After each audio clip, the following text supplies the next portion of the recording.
Hello and welcome to Reader 2 Standing By, Episode 2. This is Wedge. And this is Wraith14 as I go by on Discord and other sites. And we are covering the Star Wars Epic Collections, The New Republic, Volume 2. And this covers the first half of the X-Wing Rogue Squadron comic series. We decided to do this because there's 2 volumes, which should get us to July when the Iron Fist, the second book in the Wraith Squadron trilogy, is released in the Essential Legends collection with a brand new audiobook. So we're going to try and review those the month they come out so we can give some promotion and just have some excitement. And so in the meantime, we thought we'd just do this comic series, which I have very fond memories of, although it may take a while for us to get to that part. What was your experience with these comic series, the X-Wing Rogue Squadron series? The main thing I remember, and seeing some of the dates of other ones explains why I don't remember them, is the Battleground Tatooine trade paperback, getting that from the library when I was maybe 8 years old.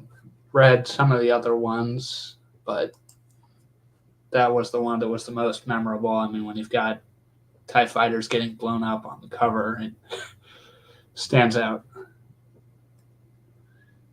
Yeah, the covers for the comic series were really good. Lots of good combination of both the pilots and the space combat and very dramatic situations that happen in the issue. They do tend to go with stuff that happens in the issue, not a lot of the deceptive covers that sometimes comics like to play with us. Although there is a very funny, deceptive moment in Battleground Tatooine that we'll get to later. Yes. I was aware of the comics as a thing when I started reading the novels, because the first novel, X-Wing Rogue Squadron, had a page ad at the end for the Phantom Affair. For publication reasons, it usually takes about at least a year, sometimes 2 years, to go from contract of novel and draft to publication, whereas comics usually is between 6 to 8 months. So even though the comics were started after the novels were started, the comics started publishing first. So people who are really on board and tracking what was happening in Star Wars would actually have started to read the comics before the books came out. And you can kind of tell this, as we will talk about when we get to the Michael Stackpole novels. The first Rogue Squadron novel doesn't do a lot to connect with the comics, but the second one does a ton. And he keeps connecting with what he's writing in the comics with the novels as they go on. And in fact, I would argue that the final Mike Stackpole X-Wing novel, Isard's Revenge, is really a finale of the comic series. It serves kind of as a direct sequel to the final arc, Mandatory Retirement, and features heavily many of the characters and the villain from that arc. Would you agree with that assessment? Yes, and Back to War also has some tie-in elements to Battleground Tatooine. Oh yeah, I mean, Wedge's Gamble, Krytos Trap, and Back to War all have lots and lots of crossover characters and themes, but Isard's Revenge is just like a really nice wrapping up point for people who loved the comics and kind of wanted to know what happened to those characters next. So I'm really excited to get to that. And I really hope that if anyone discovers this podcast and knows about the books, also learns about these comics and maybe gives Isard's Revenge a second chance. A lot of people feel Isard's Revenge is a weaker comic, but I think that a weaker novel, but I think if you read the comics, it's actually a much stronger novel in the way it ties things together. All right, so let's get started. We're just going to go through this trade and talk about each story, giving some creator credits and information that we know as we go through.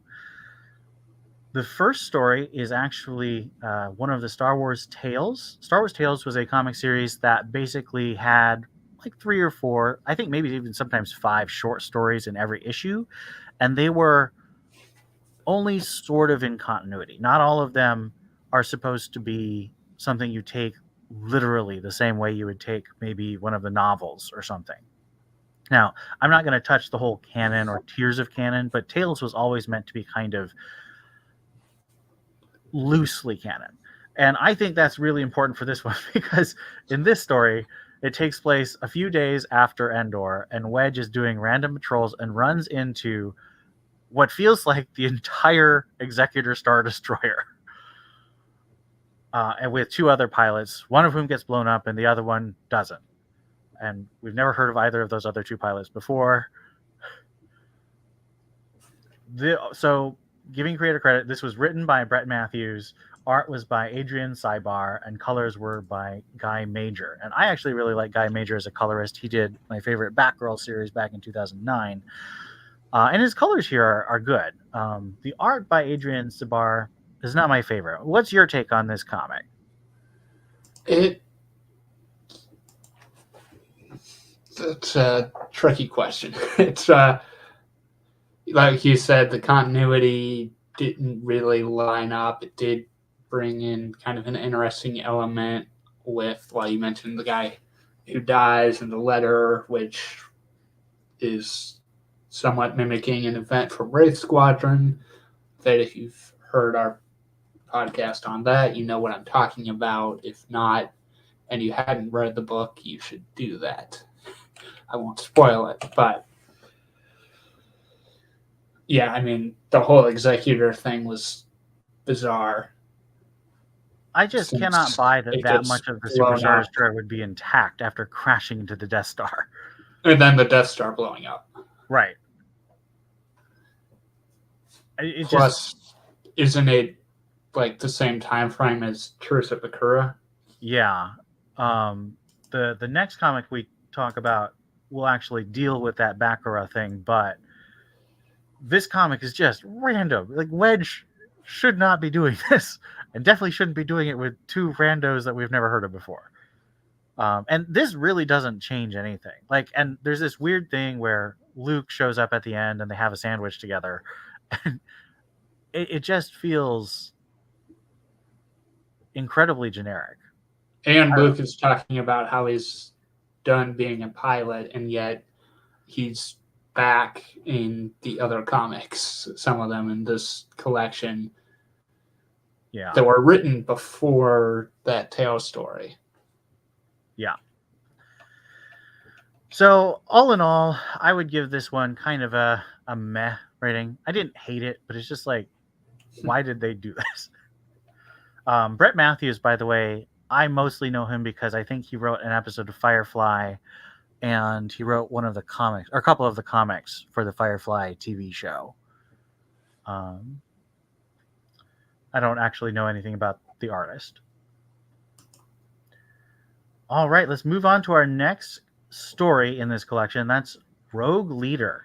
And this was a prequel series that was published about 10 years after the original series. It was published in 2005, written by Hayden Blackman, who Star Wars fans will know best for his work on the Force Unleashed video game. And he also did a bunch of comics for DC in the Batwoman title in 2011. So that would have been significantly after this. But if anyone knows the Batwoman character, Hayden Blackman is a big writer on her. And this was a 3-issue miniseries with art by Toma Giorello, colors by Michael Attia, and then covers were by Gary Erskine, who did several arcs of the original X-Wing series. So this was clearly meant to kind of try and get interest back from those Rogue Squadron fans, but it was only 3 issues. So either they felt it really failed, or they never had more than this short story to planned. This is an odd story. What is your take on Rogue Leader? Yeah, there's the whole thing with Coronet City and Corellia was confusing in terms of other continuity elements about that planet, and it's kind of history under the Empire when it came into the New Republic. having Tycho in an A-Wing, that was cool, going off of his kind of portrayal retroactively in Return of the Jedi. I didn't realize it was published so late, but that probably explains why I didn't really read it too much, obviously, at the time of the others, because it hadn't been written yet. General Weir is just kind of there, and then nothing ever happens with him besides him getting an action figure. He is a very generic villain. He just has one of those cool designs where he's got like black scout trooper armor that's supposed to make him evil, and then he's super sadistic. But he doesn't. He's not very interesting. The hanging out on Corellia, I mean, it's clear that Hayden Blackman either had read a bunch of the guides, so he knew about Corellia from the Corellian trilogy, or he had read the Corellian trilogy. But it feels really weird to have the rebels just sneaking onto Corellia when it's such a difficult thing later on. I mean, do they even sneak? Yeah, they just kind of walk on with the lightsaber. If Luke is one of them, you got Wedge looking like Han Solo, clothes-wise.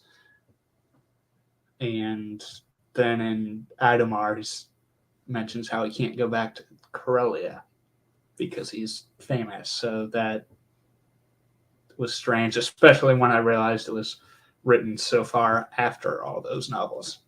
I mean, you could argue that Wedge became more famous because he liberated Coruscant, but then in Wedge's Gamble, he has to have that super elaborate disguise as he's liberating Coruscant. Iowa, having been in Coruscant and seen his Wanted by the Empire poster beforehand. So it's... So historical note, I actually remember reading some of these individual issues. I don't actually know if I read all three, but I read some of them as they were coming out in the bookstore. And I was like, ooh, it's the X-Wing series. Because I had read a bunch of them. I think at that point, let's see, 2005. I had not read all of them. So I knew the series was over because I'd read Mandatory Retirement. And so I was excited. Ooh, Rogue Leader, is it coming back? And then I read it and I was like, if it's coming back, I don't want it to, because this is not good. It's not well written. The characters are very generic. It's basically a pure action. It's almost like a toy tie-in, which makes General Weir being an action figure make total sense. And wasn't there one of the Celestin guy? Ten Numb. So Ten Numb, I don't think he got an action figure, but he did have a big... He was the top pilot in the X-Wing game for the B-Wing. The X-Wing miniatures game, not the video game. Okay. So the miniatures actually took a lot of characters from these comics, which is cool. But I always hated that Ten Numb was the top pilot because he doesn't do anything in this comic. He's just... He puts out a fire with his modified B-Wing, and then he gets captured and tortured to death, and that's it. He's not demonstrated to be a really great pilot. So it irritated me that he was the top pilot. Oh, yeah, he was in the Legacy Collection line and Power of the Force and Power of the Jedi. The weird thing is the action figures had a tendency to make Celestins the same height as everybody else. Human? Yeah. Oh my goodness. That's hilarious. Because they're supposed to be like 4 feet tall.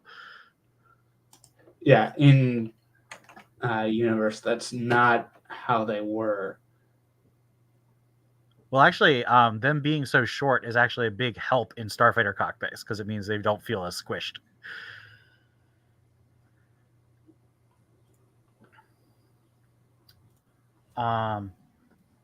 Yeah, so these 3 issues, they end with... So I will give this to Hayden Blackman. He did try to give Luke and Wedge arcs. He didn't really care about the other characters, but he did definitely try to give Luke and Wedge arcs. And Wedge's arc is he wants to retire, but facing General Weir makes him think he has to stay with it. And Luke's arc is, I need to retire to become a Jedi. And so he does that and gives this squadron to Wedge. Wedge, there's something about Wedge's character that makes writers want to make him retire. Because Kevin J. Anderson did this too. I don't think Wedge would really want to retire the way that Mike Stackpole and Aaron Alston wrote him, but Not while the war's going on, at least. Yeah. Well, I mean, in universe he retires after Pelion negotiates peace, 20 years after, and then of course he reactivates during New Jedi Order, and then he reactivates again during Legacy of the Force. Reluctantly. This comic ends with a bunch of pilots showing up and Admiral Ackbar saying, "We'll see who's assigned to Rogue Squadron." And the frustrating thing is they basically have every character from the Rogue Squadron series show up, but the very next comic only has one of them as part of the squadron. So it is bizarre that this comic is supposed to set up the Rebel opposition when it just randomly puts every character possible in that final page. Maybe it's set like down the road or something. I think it was supposed to be an Easter egg. Thing, but yeah, that's... It doesn't work for me at all.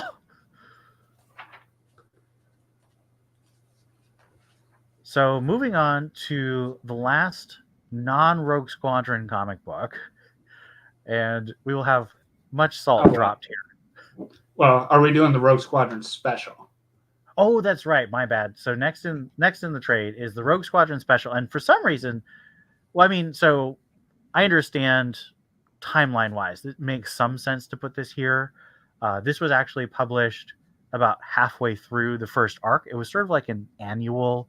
It's a standalone issue written by a different team, different art team, just making use of the same basic characters and situations. It's written by Ryder Windham, art by John Nadeau, who does a bunch of comics later in this trade and further on. It looks vastly different, although you can see some of the same types of character designs, like the Imperial Moff clearly looks like a lot of characters who show up later. But this has a very different inker than John Nadeau's standard inker of Jordi Ensign, and you can tell. And colors were by Carrie Porter, and you can also really tell that.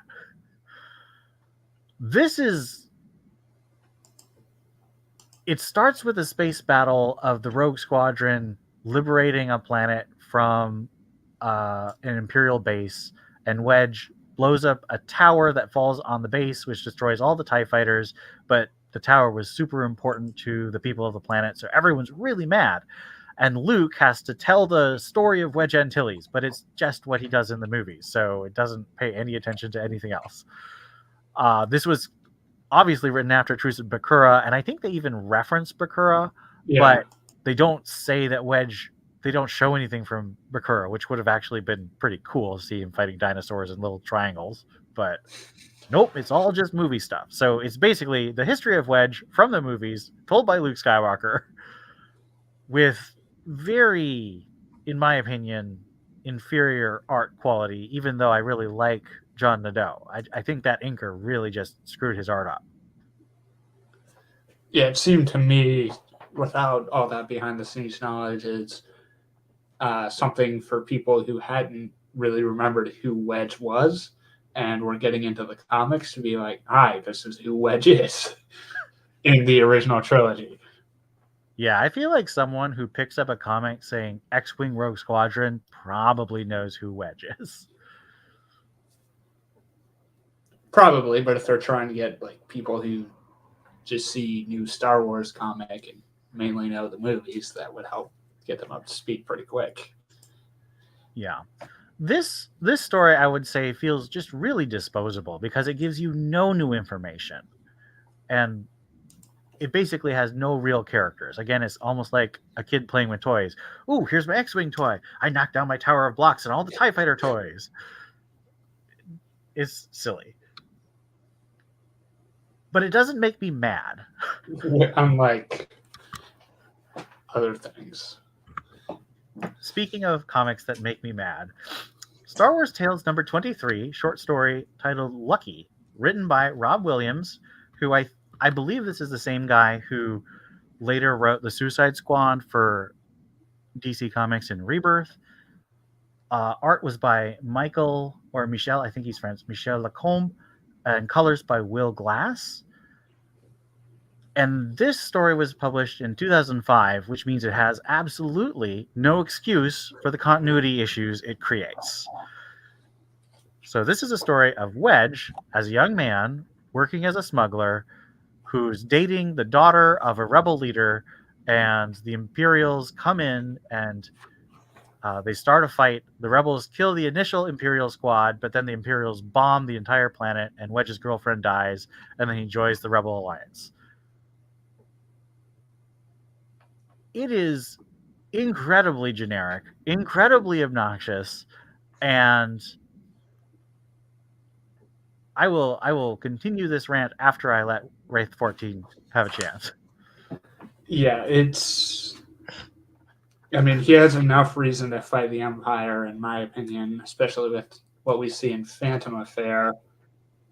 He didn't need the whole fridge girlfriend that he was going to marry deal. And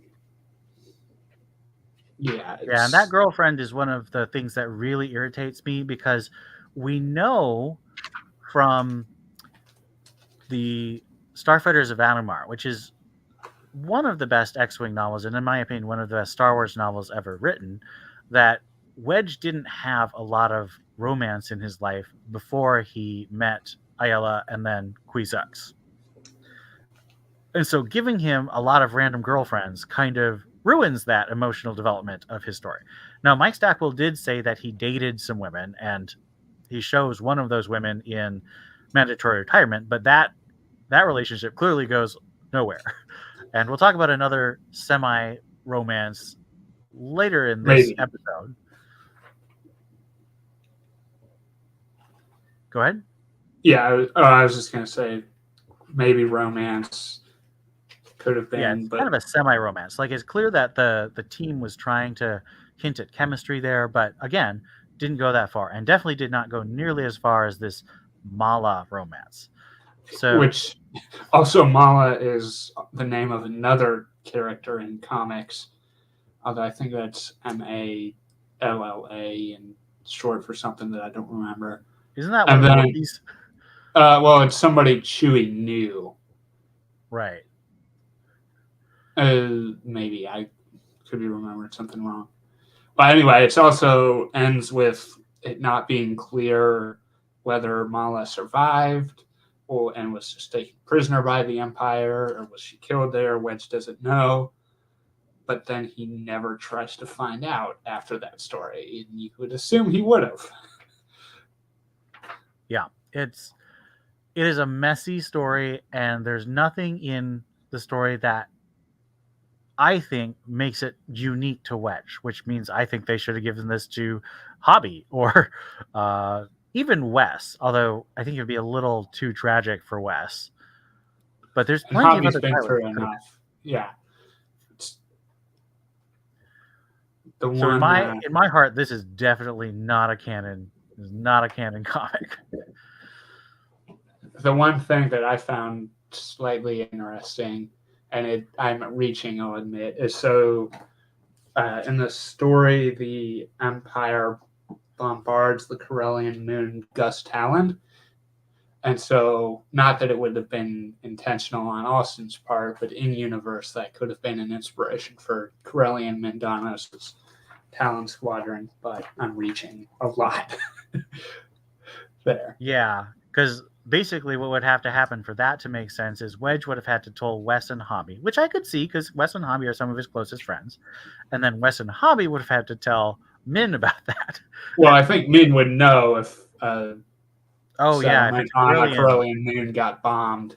Sure. So that makes sense. But we still don't need the events of Lucky to be canon. Yeah, because this would have been published 8 years after Wraith Squadron came out. Anyway, so this one definitely gets a huge thumbs down for me. I do not like it. The art is okay. It doesn't stand out too much, but it's definitely better than the story before it and the story after it. I will give it that. All right, now we're in X-Wing Rogue Squadron proper. And the first arc is called The Rebel Opposition. Each of the arcs of Rogue Squadron are basically 4 issues. There's a couple of like one shots or two shots that's kind of tie events together, but in general, stories are going to be 4 issues long. And that's kind of an awkward length. A lot of the stories do feel a little compressed. There's a sense at the end that they had to cram a lot in to make it end neatly enough. Do you have that sense when you're reading these comics? Do you feel like another issue might have given it more room to breathe and given the endings more weight? Yeah, Rebel Opposition, there were some questions I had about the events in that, but I don't know that more was needed to answer them. They could have just answered them. But we can Yeah. Well, get Rebel into that. Opposition has a ton of stuff going on. There's It starts with the rogues defending a rebel convoy of ships, and they blow up a bunch of TIE fighters, and one of their people is shot down. So Tycho goes, well, it's Wes who gets shot down, and Tycho goes to rescue him. So Tycho and Wes basically spans the entire comic, the entire of this arc, apart from the rest of the rogues. And there's actually only 6 rogues in this starting squadron, I think. It's Wedge, and then Lieutenant Tycho Selchu, Lieutenant Derek Hobby Cliven, although Tycho is treated as senior lieutenant because when Wedge is gone, he's in charge. And then you have, so that's 2, and then Derek is 3, and then you have Wes, Plur, and Dlur. Dlur Nep is a Celestin pilot, and he's an older guy because he has a white beard. At least I always read him as an older guy. And then Plur is a big bald lady, and then you've got Hobby and Wes from the movie, mostly from Empire Strikes Back. Is that right? There's only the 6 pilots for this first arc? Yeah, and they have some security guy that never really shows up much beyond this one. Yeah. And they meet up with Elsko Laurel and her Wookiee life debt companion, Groznik. And she is a local resistance fighter who hates both the rebels and the Imperials. And there's also the agent Targeter, who anyone who read The Last Command in the Thrawn trilogy knows that Targeter is Winter, but apparently the guys who wrote the script on this didn't realize that everyone knows who Winter is. So they act like it's a huge mystery and have Tycho think that she's Leia because apparently she looks exactly like Leia for some reason. Wasn't there also like something, I forget where it was written, that Winter was only like known as Targeter once? Yeah, for like a month. It wasn't her standard code name all the time. Yeah. So definitely some continuity issues in the Rebel Opposition.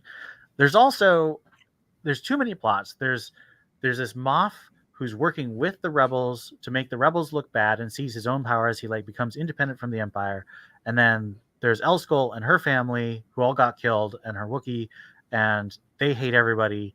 And she has her own group of rebels, and one of them is a traitor to the Empire. It's just so. And then you've got Winter and her plans, and you got Tycho and Wes, and you have Wedge. There are too many moving parts, and none of them are handled particularly well. None of the characters. Yeah, go ahead. I never understood why Elsko was so convinced the rebels and the Empire were working together against her group on so part of that. For conflict. If that got explained, I missed it. It did not. They just are like, Elsko hates everybody. She's mean. I mean, given how Elsko is later, I can understand that. I was just like, is there a reason she thinks they're working together? She's also grieving because I think it's implied that her mother, her sister, and her husband have all been killed in the last year. Both. So I don't know on the time frame, but yeah, both her parents, their house got bombed. Her sister, I think, got hung by the Moff, or yeah, it's implied the Moff killed her sister personally, and then her husband died fighting the Empire as well. Yeah, and in my reading, I think it's all within the last year. So it's just like this incredibly horrific year, which explains why she's just angry at everybody, because that makes sense, honestly. But honestly, I would say Elskell probably is the character who stands out most. Everyone else feels really generic to me. Winter is like magically able to fly better than everyone else and is a great disguise master and is an enormously great shot. She's kind of annoying in this particular comic. And Tycho and Wedge are just kind of generic rebel soldier dudes who are very good at fighting, but don't. Well, I will say they do give Tycho's backstory, but they get it wrong, which means they had to retcon it in Battleground Tatooine. Yeah. There's also a veiled reference, possibly, to Jedi Prince. Oh, really? Sort of. So when Winter shows up and they're thinking she's Leia, because she hasn't explained that she's just someone who looks a lot like Leia and works with Leia. So Wes is insisting that's Princess Leia, and Tycho says, "You know what they can do with plastiforms, Wes?" Oh yeah, Which like the Princess Leia laser eye droid. For those who don't know, the Jedi Prince series was a series of middle grade. These were for kids books with a ton of illustrations that I read back when I was about 9 about a kid named Ken who meets up with Luke Skywalker, Leia, and Han and has enormous adventures and finds out he's actually the secret grandson of Emperor Palpatine. And it is hilariously bad. And also, there's also a droid Leia with laser beams for eyes. And that laser beam eye droid murders an Imperial Moff, or whoever Trioculus' rank was, but she burns a hole through his heart with her laser eyes. This series was at his wedding to her. Yes. This series was seriously disturbingly violent, in my opinion. I don't think it's very appropriate for children, personally, just because there's a lot of very violent deaths on screen. Yeah, his death was wild. Yeah. Well, first, Hissa gets like his legs and arms chopped off, and he has to have like a repulsor chair. And then he gets dumped in lava and dies screaming. I'm just sitting here as a kid being very disturbed by all this violence. Like, I get that he's a bad guy, but that doesn't mean I like the violence. And that was even more merciful than what they had planned for him in universe. One of the other Imperials, but we'll not talk about we don't need to get too sidetracked there. So the Rebel opposition had really good covers by Dave Dorman, and a lot of those covers are still beloved. You've got the first one with Wedge surrounded by X-Wings that looks a lot like a U.S. recruitment with a pilot with, the F-14s and F-15s and F-16s and F-18s flying overhead. So great covers, but interior art is very weak, in my opinion. What did you think about the art by Alan Nunes? It wasn't the worst, but it's also not super consistent with what comes later. And I haven't read comics too much outside of Star Wars for the most part, so there being different, illustrative teams is a bit new to me. But that makes sense that not everyone doing the same way. Well, part of the reason this looks so different, and this is also the case for the Rogue Squadron special, is that the coloring in the 1990s underwent a massive revolution when they started having digital tools available for coloring. So what we have in this first arc is standard comic coloring that had been basically in place since the 40s and 50s. And it was what's called flats. So you have the pencils and inks, which create the black lines of the character, and then you'd have just flat planes of color added. And there wouldn't really be any shading effects added in the coloring. Any shading would be done in the pencils. So you'd have like lines or black sections to show shadow, but everything looks very flat. There's not a lot of interesting lighting going on. In the very next arc, The Phantom Affair, you have the beginnings of digital coloring by Dave Nostell. And the difference, in my opinion, is night and day because you have a ton of shadow, a ton of really interesting lighting effects. Shapes look much more three-dimensional because you have, as the light comes around, you see half of a face in light, half in shadow, and there's just so many more tools available. But this art just looks incredibly dated because of the coloring, and that's not because Dave Nostell is a bad colorist, because Dave Nostell does the colors for the next art. It's just that the tools available to him become, astronomically more powerful. It's also kind of, I was looking through these, and I understand they did it for, creative purposes, and this will probably be one of your criticisms if we talk about the Darklighter comics from Empire. You have Tycho flying a TIE fighter, but you can see his face. Yes, the TIE fighter helmets in those ties, plus like the interceptor that the dude flies is really wacky looking. And the art, so the X-Wing laser cannons, the flash suppressors are supposed to be perpendicular to the wings, but in this one they're all horizontal to the wings. So there's just a lot of details that make it feel weak and like someone who didn't really know about Star Wars was doing it. Additionally, a lot of the flying tactics, especially in that first battle, are absolutely laughable. You have one of the pilots in the X-Wing sliding a laser cannon into a TIE fighter's solar panel and then ripping it off, yeah, which would rip off the laser cannon before it ripped off the solar panel. And flying that close to anyone is nonsense.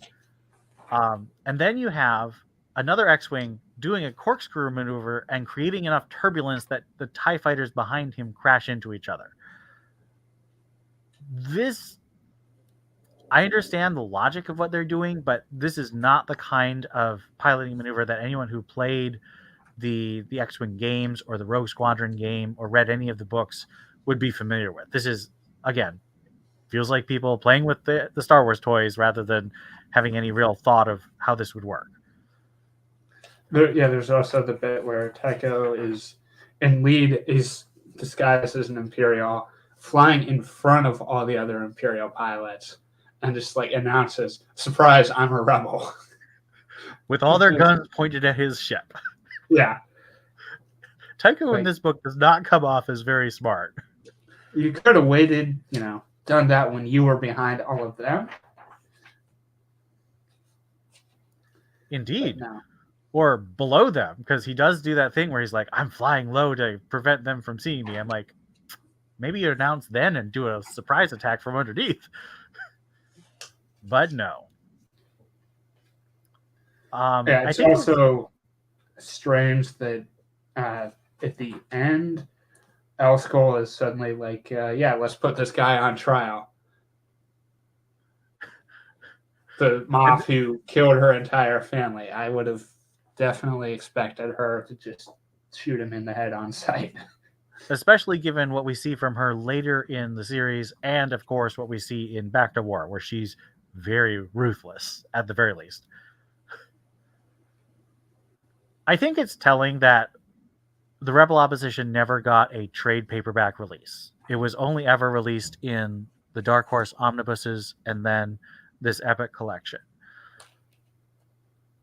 Nobody really likes it. They didn't like it when it was coming out. They didn't like it later. It's only included, I think, for completeness sake. But yeah. I don't even remember if I read it or not. Yeah, because whenever I read it, I'm surprised at just how crummy the plot is. Yeah, Elskull was an interesting character, but that may have just been off Battleground Tatooine and her more minimal role in Phantom Affair. Yeah, I mean, Elskull is a key plot point in Phantom Affair, but she doesn't really do much. But that's partly, in my opinion, because well, let's move on to Phantom Affair. That's because Yeah. Phantom Affair is really a Wedge and to some extent Tycho story. So we have a brand new creative team. So Michael Stackpole is credited as coming up with the story for all of these X-Wing Rogue Squadron books. But that basically means he came up with like a series Bible. He came up with a bunch of villains. He came up with a bunch of pilots. He came up with a bunch of backstories for Wedge and Tycho at the very least. But the individual scripters worked more directly with the artists in these first issues.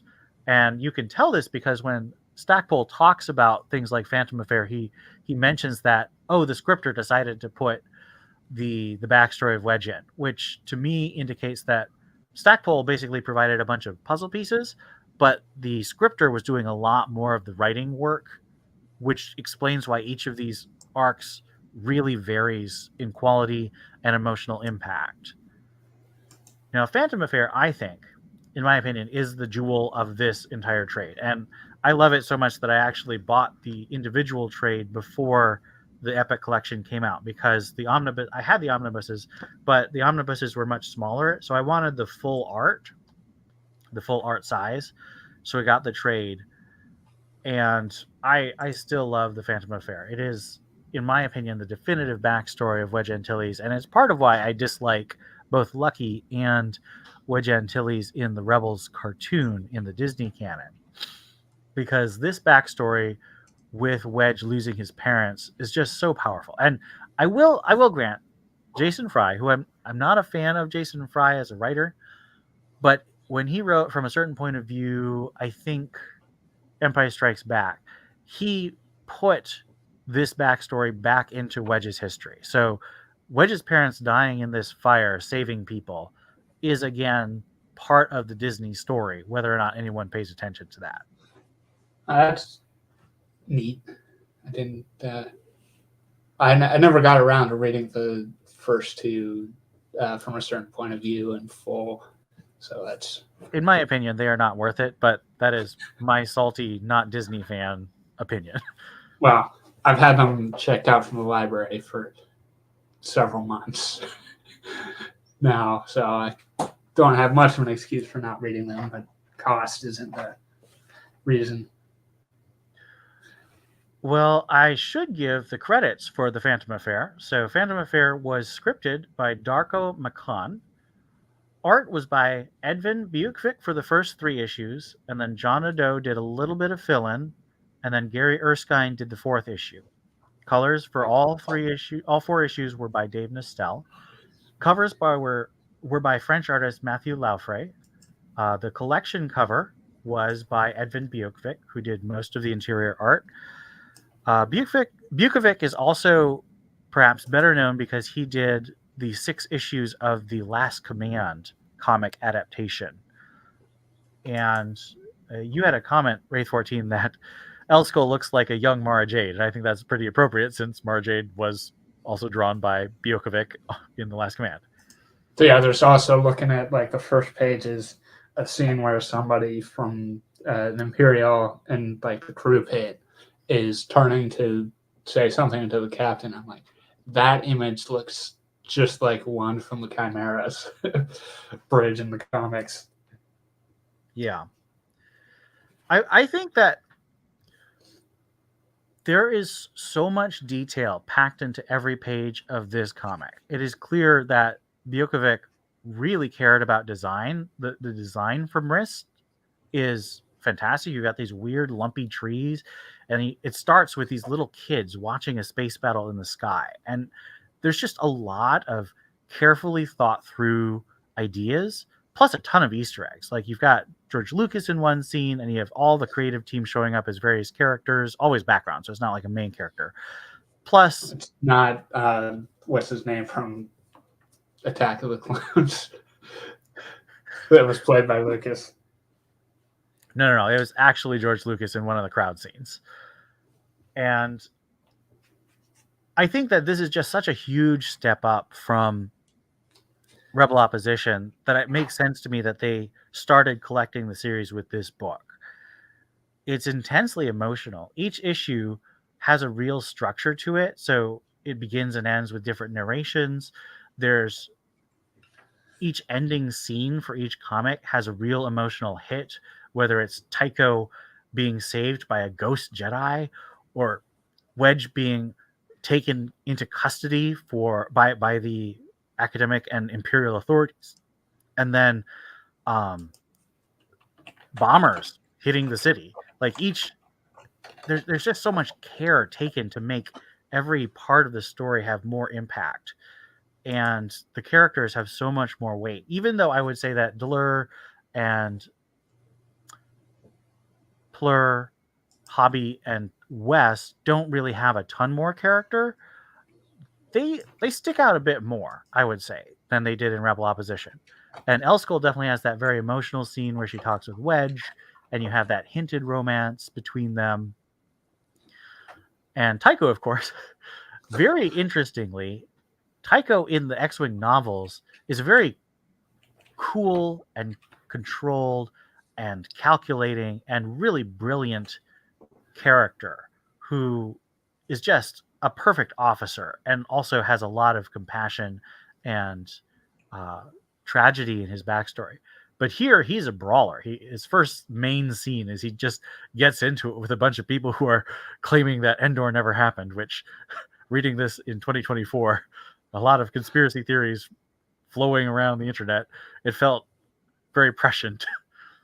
It was, yeah, interesting to find out that was from all the way back in early 1996 is when that bit came up. Well, I will say throughout the 90s, you had the X-Files, which was basically, what if every conspiracy theory was true, but aliens? Yeah. Also on Tycho, it does kind of make sense because there was a big personality-changing event that he went through between the comics and X-Wing that never really got explored in the universe as its own story, just referenced in the past. It's also interesting. So the first X-Wing book, Rogue Squadron, was published in January 96. Then Phantom Affair runs from February through May 96. And you have in Phantom Affair Mirex. How do you pronounce her name? Mirex is how I always say it. I who have not listened to the audiobooks as much as you can tell. So she's in that, and I'm really curious how much collaboration went into her character, potentially unanswerable question here, to sync it out between the first book and this comic. It is really nice to have Wedge's connection with Mirex and her father Booster kind of dived into in this book. You get the nickname Miri, or was it Mira? Myra, Myra. Yeah. Well, I say it's Mira because he names his second daughter Miri after Mirex. So I definitely really appreciated that childhood connection. And she calls him Veggies, which, if you ever read fan fiction back in the late 90s, fan fiction authors loved writing little Wedge fics where he was called Veggies.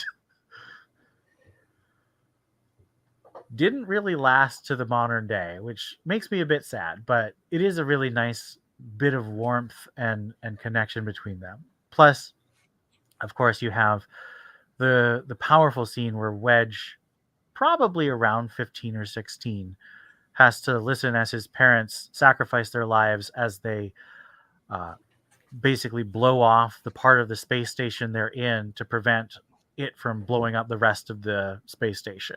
The space station, which is a giant fuel depot, if you're haven't read these. So which was set on fire. Boom, really it was set on fire by pirate Loka Hask, who does it on purpose. And so Wedge then takes a Z-95 and blows up Loka Hask's ship.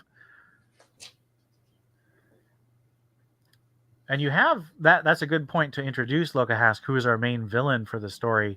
And he is a classic James Bond villain because when Wedge blows up his ship, a parasite, sort of like a purple jellyfish, eats half of his face. And so he shows up like 8 to 9 years later with his jellyfish still on his face. And now he's an Imperial interdictor cruiser captain going And around. he also, sorry to cut you off there. He survives by like taking a spacesuit, and there's another guy from his ship right next to him, and he has some who's like, wait, so there's not a suit for me. And Hask has some Bond villain to henchman-esque line that I forget, where he just ditches the guy and leaves him to die. Yep. He spaces him, so he immediately freezes and explosively decompresses. And Hask is like, I'm out for number one. And that's kind of a fun thing. And another part where I think that you really see Darko Makan's careful construction, because Hask does this both at the beginning and the end of the series, and you see just there's this character consistency that sticks out. And he really, both because of that weird purple jellyfish on his face and because of his absolute selfishness, he really stands out as a villain, where a lot of the other villains are just kind of evil baddies. Hask has a lot of personality and texture, even though he's kind of stupid. So he's not like an amazing villain, but he's a really good backstory villain, and one that Wedge gets to vanquish to kind of achieve some closure. He also expects Wedge to thank him for killing his parents, because he's convinced everyone wants to do that, including him. Yep. There's also a really fun part of Phantom Affair where it's set in a university, and I can't tell if Melist is supposed to be a university planet or if this is just a university city, but you've got some of the technologists and scientists who developed concepts that were used on the Death Star. Some people might say, well, that's not good because, of course, we know that Kwisatz developed the Death Star, and Bevel Lemlisk, and the Techno Union from Attack of the Clones. But in my opinion, the Death Star is the size of a moon.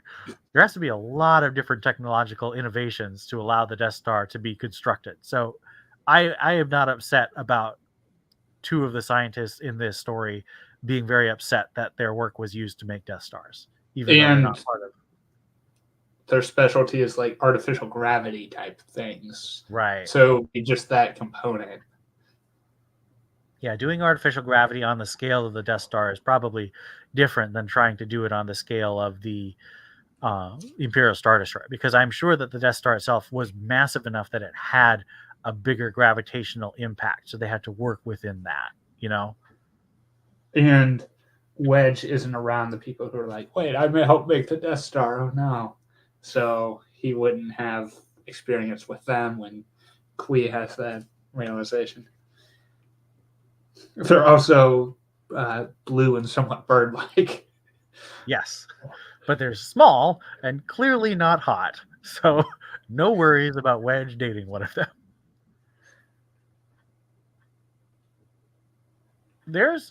I actually probably could keep talking about Phantom Affair for quite a while because I love it a lot, and it's really rich and textured, but I think we've hit most of it. It's a great Wedge origin story. It's a great story in and of itself. I do think the ending's a little bit rushed. The revelation that Wedge knew all along that it was a fake project it makes sense, but it's a little silly. And then the revelation at the very end that there's actually another super weapon that destroys the Imperial ship kind of comes out of nowhere. Although it is one of the most haunting images in the entire series, Yes. where you have a wormhole literally ripping the ship and the people inside it into pieces as they disappear. And they're just like warped, like weird Salvador Dali painted. It stuck with me when I first read it, and it just kind of haunted me because I'm like, that's creepy. There's also a bit where 9 people, one of whom is a Wookiee, managed to crowd on something about the size of a bed on repulsor lifts. That was really funny. And just go flying into the air. Stretcher. And then Jason drops it on the Imperials who are trying to climb up after them. Also, apparently in Croatian, Koji Komad who is a mechanic / bar waitress in the story, means "what a babe," as a bit of inside joke, I think, between Bukovic and McCon, if I remember right. That was an odd thing to find out off Wikipedia, but well, there's also the fact that Koyi Komad actually shows up later in the series as a mechanic, and she's also in Solo Command as one of Rogue Squadron's mechanics. is she the Rogues or the Wraiths? She's the Rogues, because Okay, the Wraiths are covers. Yeah. Well, it's funny because the Rogues in the book start with Zrai the Verpine, but Koei shows up in the Wraith series because apparently Alston was reading the comics at the time. Alston also eventually has Koei and another character get married, and we'll deal with that later. Yeah, we can't talk about it yet. But I do like that because I really like both Koei and the character she marries, and I think that's a sweet resolution because both of those characters go through a lot. So it feels like, oh, they do get a happy ending finally. Yeah. Is this where we're going to talk about the Pulsar Skate design, or is that later? Sure. Let's talk about Pulsar Skate. So in the Rogue Squadron novel, Pulsar Skate's design, it's described by Corran as looking like a deep sea fish, basically. And I always thought it should look like a manta ray. And you're not alone in that as far as official design people. Well, the new guys, the guys who did the Fantasy Flight role-playing game, and I really like that design. It looks exactly like how I would imagine the Pulsar Skate to look like. But in the comics, and the Pulsar Skate shows up several times, at least twice in major arcs, it looks very different. It's got like a Slave 1 base and then little wings on top of those, and then it's got kind of almost a starfighter cockpit like bridge with a full bubble window, and it doesn't look like a fish or a manta ray or anything. It's a cool ship. I just would not have pictured that from what Corran describes. It does kind of make sense. I can visualize in that design how, minor spoilers for the first Rogue Squadron book, an X-Wing is kind of carried around by that ship when it's disabled, where it kind of gets docked with that. That makes more sense than the other design, and I do like the overall Pulsar Skate design in this one, although it doesn't seem the most practical in terms of storing a lot of smuggler stuff, cargo and whatnot.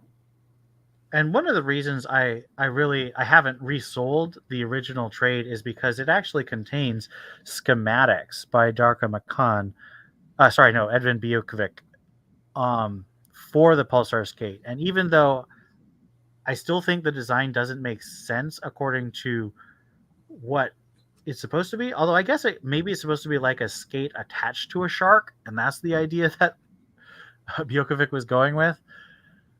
But it is cool how much detail he put into it. There's a side profile, like a back and a front, and also like a cutaway bridge, so you can see like the whole geography of the ship. So that is really cool. So I definitely love this design of the skate. It just doesn't fit, you know. Yeah, there are some really neat panels where you have like in an X-Wing that would be a really good poster on their own if they were blown up. Yeah, for sure. Now, I think that covers pretty much everything I wanted to get. You mentioned Koei Komad, which is good because I wanted to make sure we hit her, because she's going to disappear for the rest of this volume, but she will show up in the next volume again, and I do want to remember her for later. Also, Groznik, who's basically just in there as like a standard Wookiee with a life debt, and never really gets his own characterization, dies. Yeah, well, he does manage to make sure that Loka Haas actually dies this time, which I appreciated. But it There's was a a brutal funny scene bit where because he basically gets beaten to death and is just alive enough to grab Hask's heel as he tries to run away again. yeah. And then he's on the ship that gets warped into nothingness. Yep. And then, so that rounds up the Phantom Affair. Let's move to Battleground Tatooine. We again have a brand new team. Our scripter this time is Jan Strinid, who is a big Dark Horse Comics guy. The artist was John Nadeau, and the inker was Jordy Ensign, which means he looks a lot better than he did in that Rogue Squadron special. It's sketchier, so if you like really clean lines, it may take getting used to, especially because Bukovic was a very thick line guy, and also Gary Erskine also has very thick lines, who is the guy who did the 4th issue in Phantom Affair. But this is a lot thinner lines, very sketchier. But what I love about John Nadeau, he's probably one of my favorite artists who does more than one arc, is he captures Wedge. Like, he looks like Dennis Lawson. He doesn't look like generic comic book hero man. He looks like Dennis Lawson with the rounder face and the thick eyebrows. And he also manages to make most of the other characters look really unique. So they don't all just look like copy-paste pilots. They each kind of have a personality. And so I really love the art in Battleground Tatooine. It opens up with a really disturbing scene of a stormtrooper recording himself murdering someone. It's like a police body cam, but like super evil. And that really stuck with me. And then it flashes to a briefing between Admiral Akbar and Wedge, where Wedge sticks his hand into Admiral Akbar's fishbowl and almost gets eaten by piranha. So just lots of great detail in this one. It's not nearly as jam-packed with detail. Like, there's such a density of information in Phantom Affair, whereas Battleground Tatooine and Warrior Princess are much more streamlined and straightforward, but there's still a lot of fun, a lot of artistic skill. Yeah, it's also funny that while Wedge is nearly losing his finger to the water ball or water sphere thing that I thought was a hologram at first, Yep. The fish stuck its head out. He's being briefed on Tatooine, where water is very scarce, being a giant desert, and it canonizes pilots having cool leather jackets. Everybody That loves little bit, leather which is jackets. a neat detail. Also, is this the first time we see the dress uniforms? I don't know that they've never been in anything before this, but they're definitely in this. But this was the first time in this comic series that we saw the dress uniforms, right? Yeah. And so to describe, I actually have an action figure of Wedge with the dress uniform. I don't like it very much because they did a really crummy job with the head, but it's cool that they actually made a dress uniform action figure. But it's basically a white dress jacket with a red sash from one corner to the opposite hit and some gold rank insignia on the middle of that on the breast, and then black tights. So it's very striking. It looks cool, and I would guess that John Nadeau actually designed that dress uniform. So pretty cool little bit of world building that they actually gave the Starfighter Corps dress uniforms and gave it this visually striking design. And it's just, I love those little details, and that made it into the novels in Starfighters of Adumar. I don't think it's referenced in the other books, but in Starfighters of Adumar, there's a very clear description of what the dress uniform looks like. And the pilots don't like it. We will talk about Starfighters of Adumar probably next year, but we will talk about it, and it will be great because there's so much attention paid to clothes in that book. So Battleground Tatooine is a very adventure-y book. They kind of go back and forth between two planets, and there's very rough terrain and a lot of speeder bikes and speeder chases. It just feels like a 90s action movie to me.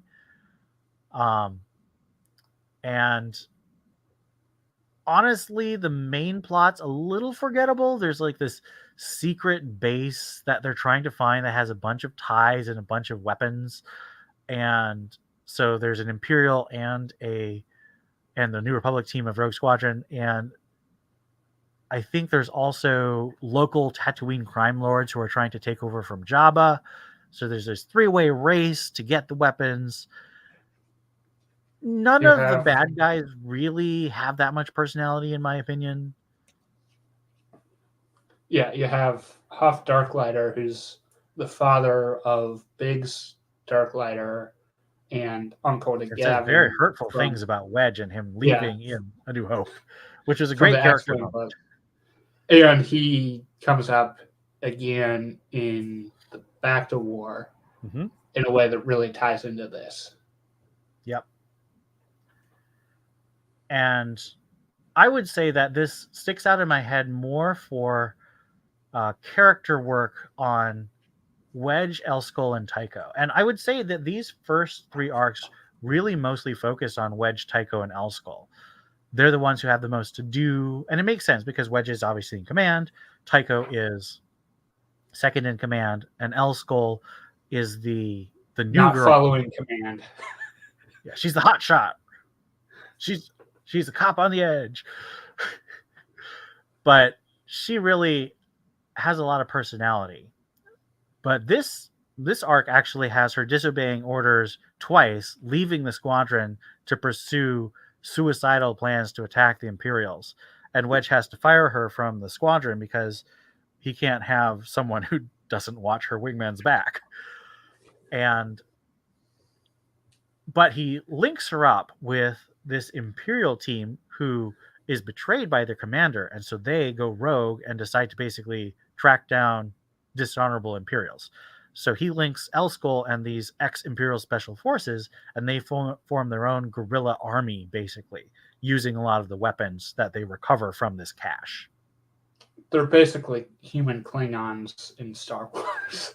Yes, they're also enormous. They're like these huge Arnold Schwarzenegger muscle dudes. And obsessed with honor.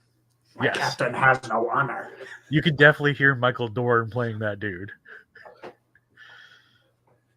I really appreciate that we get this characterization of those guys because Sixtus doesn't actually say or do that much when he shows up again.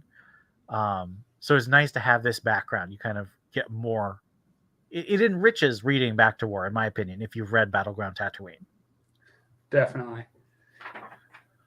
You also get a ton more of Winter and Tycho. This is the first time where they have a direct romance. They obviously flirted a bit when they met in Rebel Opposition, but here in Battleground Tatooine, they actually directly flirt. They talk about how each of them look really beautiful and handsome, and Winter thinks that Tycho dies when he has to punch out.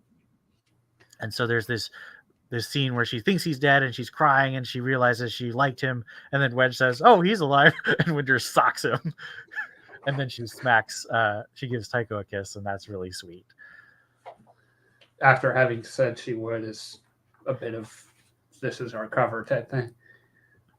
Yeah, and this actually has a lot of character development for Winter. Winter starts out this arc being very cold and leaving Wedge to die, actually. And ordering Wedge to leave her to die. Like, she's all about the mission. She has no real personal connections, but she discovers that she cares about Tycho, and that really starts her warming up. And she has this whole journey. She's not I wouldn't say she's a regular, but she's a regular guest character in many, many arcs. And by her final arc, you really see the connection with Tycho that will carry forward into the novels. And I really appreciate that. I love Tycho, I love Winter, and seeing these two characters grow as characters together, and this is really where that starts, is really, I think, is special.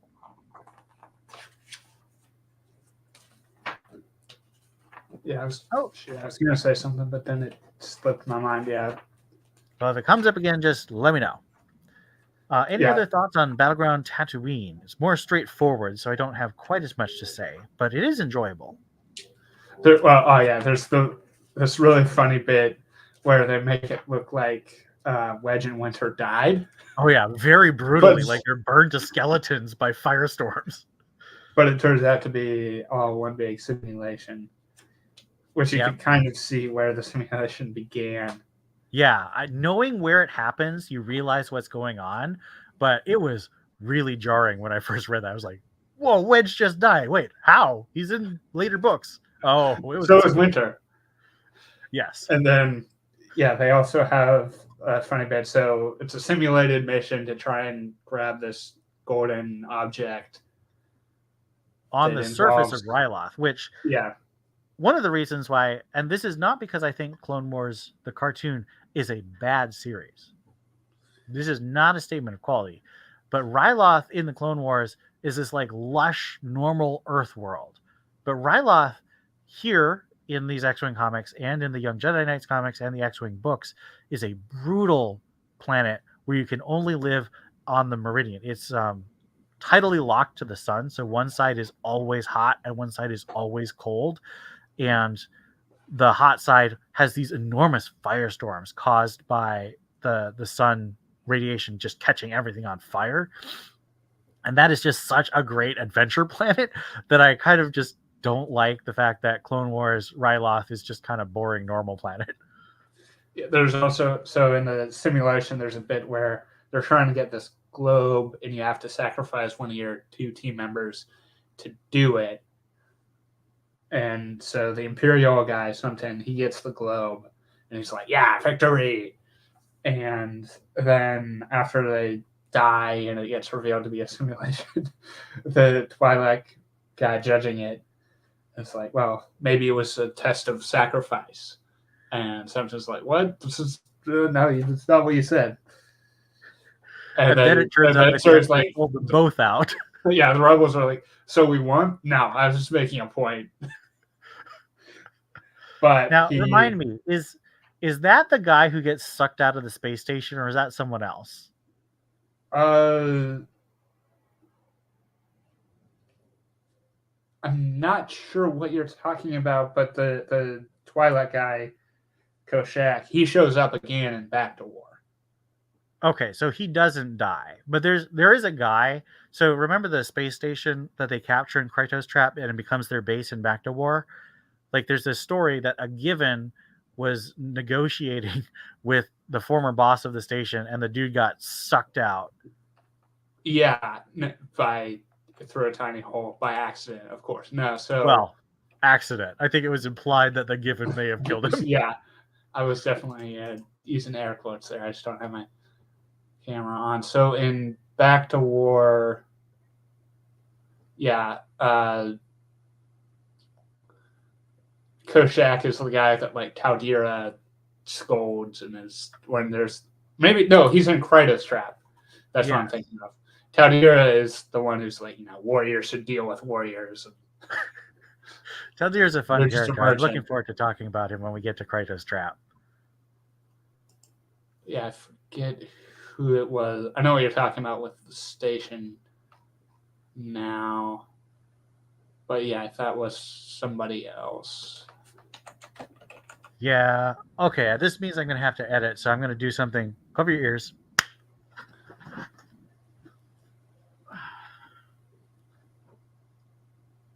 Well, while he's gone, I'll see if I can't find what the detail All right, I'm grabbing Back to War. Let's see if I can find it.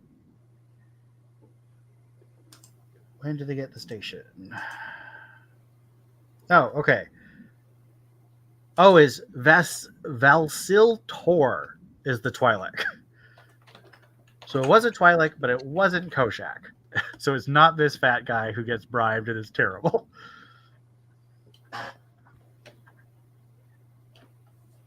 All right, so that sums up. Yeah, the hole was the size of, let's say, a blaster bolt. Let's say a blaster bolt. Wonder how. So, all right, let's move to the Warrior Princess, the last arc we're covering. Now, there's one more issue we're going to talk about. So, Warrior Princess, this was scripted by Scott Tolson. So it's kind of sad that we didn't have a regular scripting team. I don't know why that was, but we did have a consistent art team between these two arcs. So Battleground Tatooine and Warrior Princess both were penciled by John Nadeau, inked by Jordy Ensign, and colors. Oh, so colors in Battleground Tatooine were actually Perry McNamee, and colors in Warrior Princess are by Dave Nistel.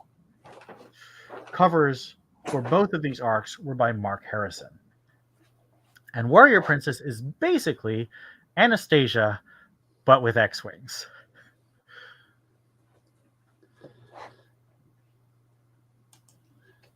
Yeah, and Plur lives through that. Well, And don't you know? Anastasia definitely lived and had weird battles with Rasputin in the 1920s. who also evidently somehow lived.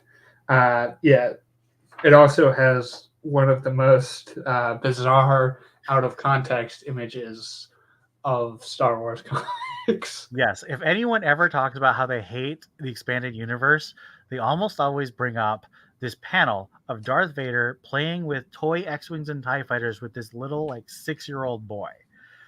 And I will admit that scene, that one panel is goofy, but if you read the story, it's actually incredibly creepy and dark because Darth Vader is basically twisting this boy. So this boy is already, like the classic serial killer. He, wets the bed, tortures animals, torments servants. But after Darth Vader does, he's replaced his mind with the dark side, and he's just this absolute killer traitor guy. So in my mind, that panel is very creepy and scary, but everyone posts it as if Darth Vader is just having fun with a little kid. This story really gives a huge personality to Plur. And Plur, basically, before this, has been a tall, bald woman with weird, she has this weird veil she always wears, but she takes it off a lot in this issue. And she is just incredibly large and strong, and she likes to start fights. Like, she's a classic, big, tough fighter pilot gal. Except in Rebel Opposition, she scolds, or no, Phantom Affair. She scolds Tycho for starting fights. Yeah, it's like that. And again, that's one of those things, like, they have a different scripter for every arc, and so there is a little bit of a character, like, inconsistency sometimes, especially with the minor characters who don't have an arc. But the Warrior Princess definitely sets Plur's personality in stone, and everybody understands who she is after this. And I'm really bummed that Plur never shows up again after the comics, because I think she would have been a really cool character to have in one of the novels. She does show up in a good way in a fan fiction novel, but well, yes, but that's we'll have to say. There's lots of great people in fan fiction novels, especially A-Wing pilots, let's say. And it's mentioned that she'd been a rebel for a while, because she has a throwaway line of, "Oh, I saw you on Home One just before Endor." Yes. So let's start this out. So this actually starts out with a simulator battle, although we don't know for sure it's a simulator battle at the first couple pages. Because a lot of the pilots die, and you're like, wait. And also, isn't Wes Rogue Leader in this one? Yeah. So it's like, wait, why is Wes Rogue Leader? What happened to Wedge? Wes isn't even a lieutenant yet. No, I think Wes is a lieutenant. It's Hobby who's not a lieutenant yet. And it's just like, something's weird about this. But it turns out that this is both a way to get an X-Wing action scene. And it's a beautifully drawn X-Wing action scene by John Nadeau. I really love this sim battle, because you've got a lot of great perspectives of the X-Wings and TIE fighters flying against each other, and good tactics, and a lot of communication between the pilots. But it's also a way to introduce our new pilots. So we started off the series with 6 pilots. We added one with Elskull, and then she was fired the last arc. Now we're adding a bunch new pilots. So we're going from 6 to 10 pilots in this arc. Although we're also losing Plur, because unfortunately she has to go lead her planet. Is it just a planet, or is it like a whole system? I think it's just the planet. Yeah. Etiatu? Is that it? Yeah, a lot of times the planet and the system kind of go together. Yeah, it gets a little confusing. But so we get a bunch of pilots. So of course we've got Wedge, second in command Tycho, and then we've got Wes as their junior lieutenant. I could be wrong. It might be Hobby. And then of course you have Hobby. You have Delur and Plur. So that's our original 6 guys.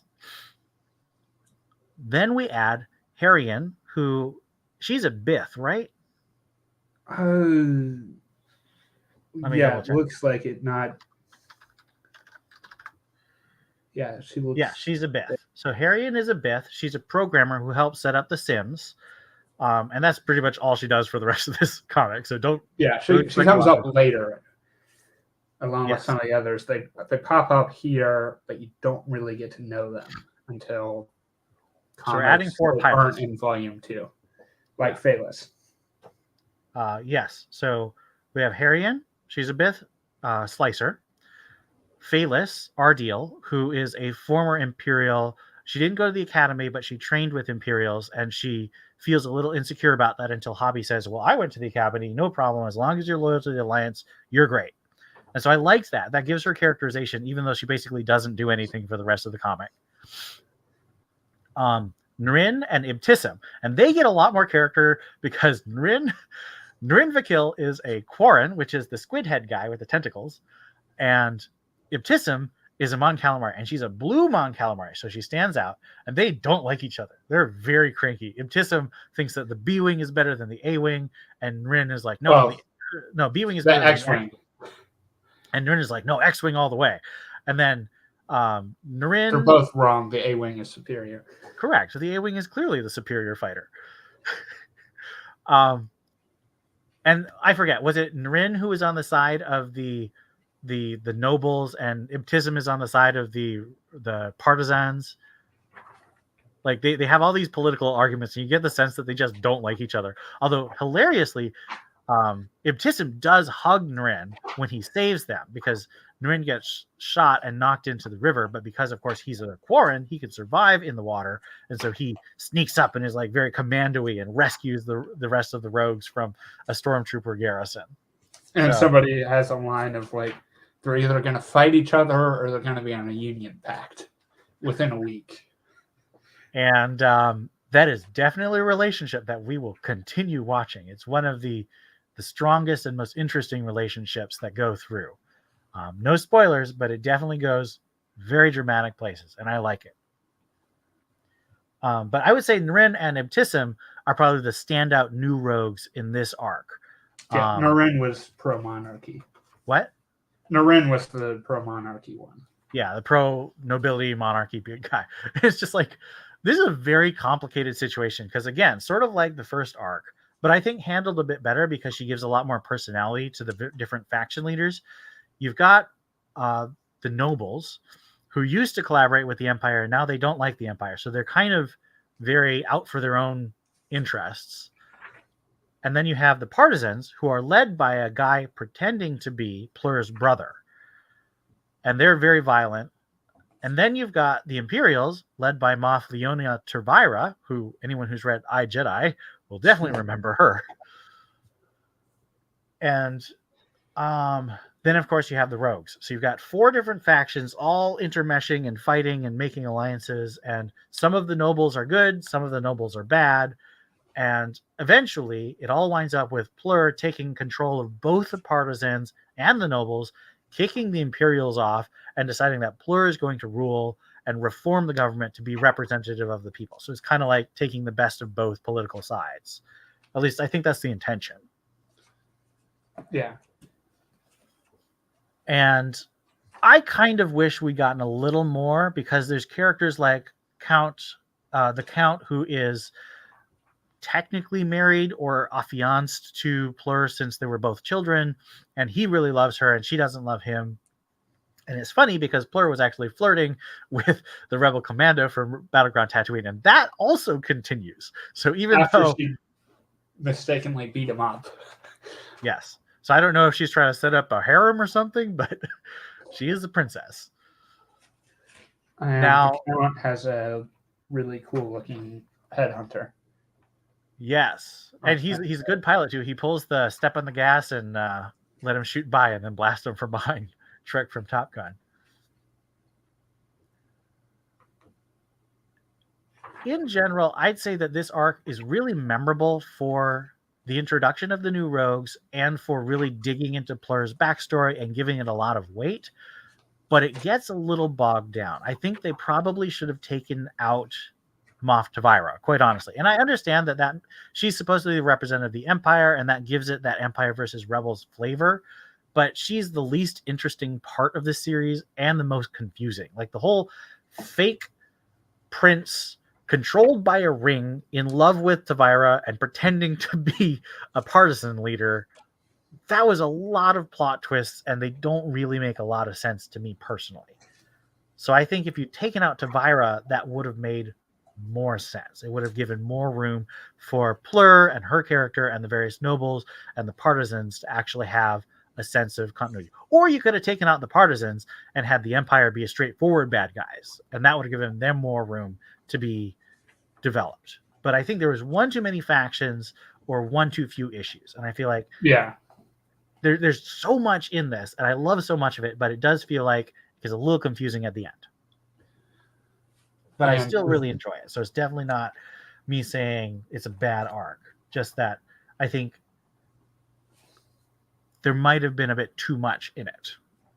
Tavira also shows up again in Volume 3 comics. Yes, Tavira is a recurring villain throughout the comics, and again shows up in I, Jedi. Although, unfortunately, we never get to see her defeated. And that brings us to the end of our Epic collection. But because it doesn't show up until an Epic collection that we're not going to cover in this series, we're going to do the X-Wing Rogue Squadron 1/2 special.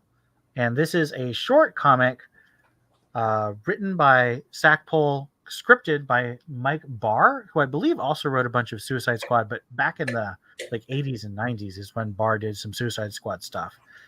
And art by Gary Erskine, who did the last issue of Phantom Affair, and then he would go on to do Requiem for a Rogue, and I think a couple others. And he's been active on Twitter.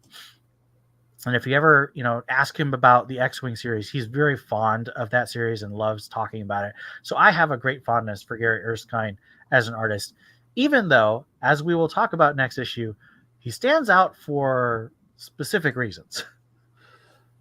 But this is a story that takes place literally like the day before the Battle of Yavin, where Wedge, Biggs, Porkins, and a Twi'lek pilot named CC Doc, EC, I think. Those four actually they're Reds at the time. So those 4 Red Squadron pilots meet up with a smuggler, Nira Dantles, who is important for reasons, with a bunch of astromechs to prepare for the next major rebel mission. And for those people who really like trying to squeeze together Rogue One and the expanded universe, this actually would make sense because none of these pilots are at the Battle of Scarif, which means that they don't die. Or, in Wedge's case, see the Death Star beforehand. Right. Look at the size of that thing. This is a shorter story. I do like it. It doesn't have a ton of character for Wedge, I would say. It has a lot more character for Porkins and Biggs. Like, Biggs is more of the leader here, and Porkins has some really great lines. Like, someone says, "I've never seen a hut with legs," and then Porkins knees him in the groin and says, "Ever seen one with knees?" I really liked Porkins in this comic, and I'm sad that he dies now.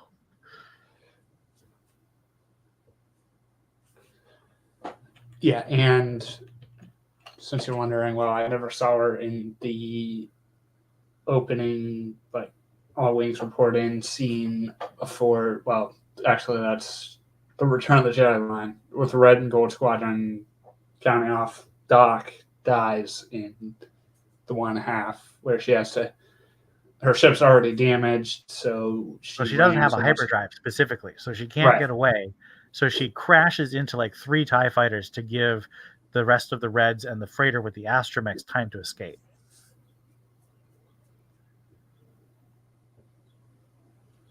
And so I want to include another bit of salt, and I apologize for those who like this comic, but this comic serves as a jumping on point that the comic Darklighter, which was the second major arc of the Empire comic series, that I want to say was released in the middle 2000s, like sometime between 2002 and 2007-ish.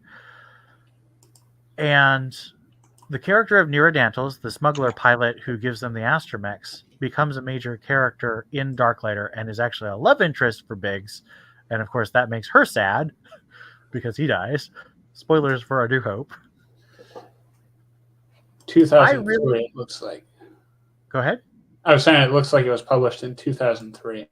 Yeah, 2003 sounds about right. So that would be about. So this was 1997. So that was 6 years after this comic. And I unfortunately really dislike Darklighter.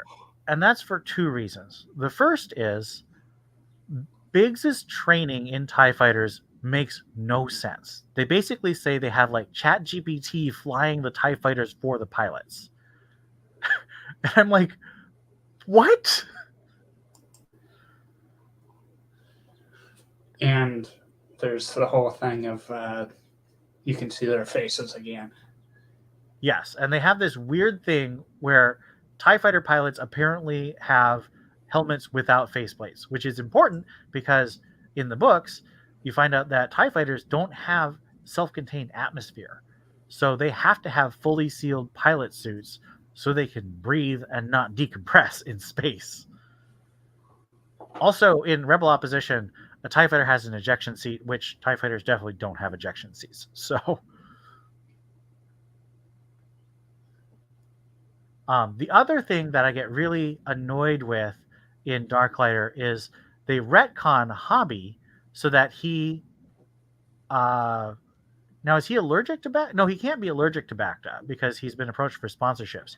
But they keep giving him prosthetics. So he has like a prosthetic arm and a prosthetic leg that he develops in this Darklighter comic because he gets infected with some kind of Yavin fungus. It's really weird and gross. Yeah. I don't like that because Hobby is such a big character in Starfighters of Adumar, and they talk about the fact, and in the X-Wing comics, he's actually a big character in the X-Wing comics later too.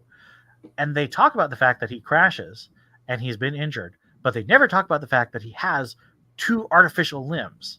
And so that really bothers me, making a character who we have significant appearances where it would most likely have come up. And it doesn't because it wasn't the case. And so it's this retcon that I think just unnecessarily changes both TIE fighter mechanics and Hobby's backstory. So I personally consider Darklighter to be non-canon. I understand that that is not the case, but it is not part of what I call the Zahn, Alston, Stackpole universe, which is all the books that support and intertwine with those 3 authors. So it definitely is not part of that. And yeah, Biggs and Dantels sure had a fast romance that ended. Yeah, the Darklighter comic also like posits like there's this entire week between this mission and the Battle of Yavin, which doesn't quite work for me, but it doesn't explicitly say dates. So I guess you could say that. But he has time to go off hunting in the jungle for some cure for Hobby. Anti-fungus cure for Hobby. And then fight some giant creature thing that almost kills him, Dantels, and somebody else. That comic was, in my opinion, just not that great. So that is enough salt for me about Darklighter. I do really like this comic, and I think it adds a fun layer of characterization to characters like Porkins, and I like it. I think it adds a lot more than the Rogue Squadron special did, where it's just Wedge's backstory. Like Porkins gets characterization, and Biggs and Doc also get like important things that stick in your head. So those stand out to me a lot more than Luke telling the story of Wedge. So this one half I definitely do recommend. If you can get the original trade of Requiem for a Rogue, I think it came out around the same time as Requiem for a Rogue, so they put it in there. They released it originally both as part of, I think, the special edition of Empire Strikes Back. So if you went to one of those screenings, sometimes you would get this. And you could also get it if you were subscribed to Wizard Magazine. which was a comic book magazine in the 90s and early 2000s. So that's how to get that. It will be released as part of this new Epic Collections. I can't remember which one. Is it New Republic Volume 5? Do you know? What? Yeah, New Republic Volume 5. Oh, no, I'm wrong. It's in the Epic Collections Empire Volume 8. My bad, because it was part of the Empire comic. And I think that's either just out recently or is coming out, but I can't personally recommend it. I'm not planning on buying it myself. That's why I bought the individual issue, because I wasn't going to buy the Epic Collection. But that brings us to an end of our X-Wing Rogue Squadron Star Wars Epic Collections New Republic Volume 2. So first half of the series. Any final thoughts about this first half of the X-Wing comics? Never got a chance to mention it. You would know this more. Wasn't there something about Plur not originally being intended to be human? Yes. So Stackpole originally wanted Plur to be an alien. But because Stackpole wasn't directly writing, the scripter and the artist thought she was human. And so Stackpole came up with this Warrior Princess plotline and then made Zarcy the alien that he originally, I think, wanted Plur to be. And Zarcy shows up in Blood and Honor, I think.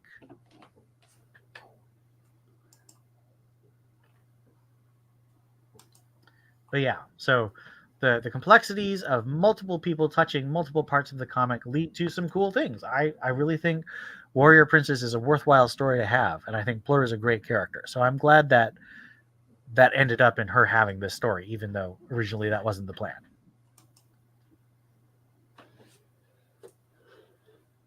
Yep. Okay. So next month we will cover the second half of the X-Wing in Epic Collections New Republic Volume 3.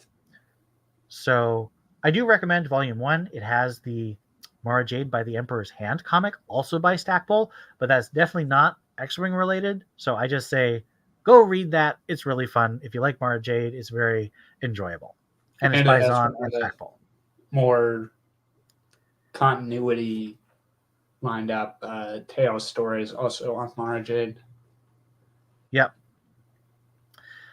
But if you don't have it, or if you do have it, reread the New Republic Volume 3, finish out the X-Wing series. We will also be reading the X-Wing Rogue Squadron Handbook, which is collected in the New Republic Epic Collection Volume 5. And that just gives a lot of information about the whole X-Wing characters and the process of making the series. So this has been Reader 2 standing by. Until next time, keep your books locked in reading position.